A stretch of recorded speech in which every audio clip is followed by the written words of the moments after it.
బాబు ఇక్కడ కొబ్బరికాయలు ఉండాలి చూసారా? ఎక్కడ పెట్టా? మళ్ళీ అమ్మాయిలు నేర్పేయటం ఒకటి. వాళ్ళని నేర్పిస్తారు అది చూడవు.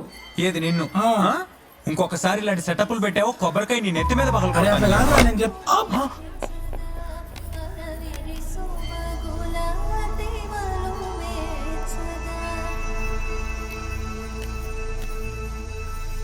అలరులు కురియద ఆడినదే అలకల కులుకుల అలమేల్మంగ అలరులు కురియద ఆడినదే